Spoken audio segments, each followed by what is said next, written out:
আপনারা জানেন আজকে স্টারলিংকের বাংলাদেশে ফর্মালি যাত্রা শুরু হলো। মাত্র ৯০ দিনে বদলে গেল এক দেশের আকাশ ছোঁয়া স্বপ্ন। যেখানে ছিল না কোনো এনজিএসও লাইসেন্স, সেখানেই আজ শুরু হয়েছে ইতিহাসের দ্রুততম টেলিকম বিপ্লব। বাংলাদেশে এসেছে স্টারলিংক। ৪ মাসের মধ্যে নীতিমালা, অনুমোদন এবং বাস্তবায়ন। এটাই বাংলাদেশ, যেখানকার আকাশে এখন যুক্ত হয়েছে বিশ্বের সর্বাধুনিক স্যাটেলাইট ইন্টারনেট নেটওয়ার্ক। আজও দেশের ৭০% মোবাইল টাওয়ার ফাইবারহীন।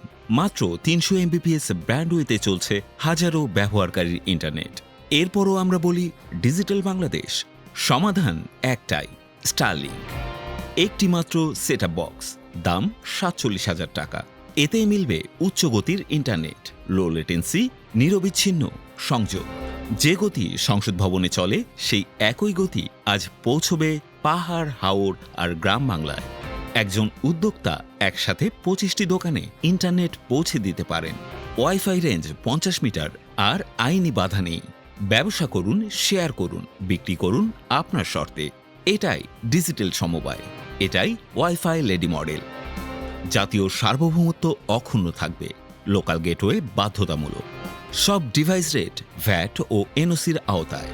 বাংলাদেশ নিজের নিয়ন্ত্রণে স্টারলিংক চালু করেছে সতর্কভাবেই। মাসিক খরচ ৪ থেকে ৬,০০০ টাকা। দেখতে বেশি, কিন্তু শেয়ার করলে খরচ পড়ে যায় নিচে। বাংলাদেশে এই সেবার দাম শ্রীলঙ্কা, থাইল্যান্ডের থেকেও কম। সাধারণ মানুষের নাগালের মধ্যে। এটাই আমাদের লক্ষ্য। আমরা মার্কিন প্রযুক্তি নেই, আবার চীনা প্রযুক্তিও গ্রহণ করি।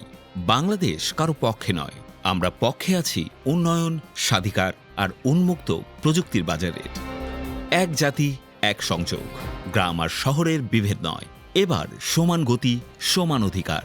স্টারলিংক শুধু ইন্টারনেট নয়, এটা হচ্ছে ডিজিটাল বাংলাদেশ গঠনের গ্লোবাল মাইলফলক। এটাই সময় উঠে দাঁড়ানোর, এগিয়ে চলার, সংযোগে সম্ভাবনার নতুন দিগন্ত।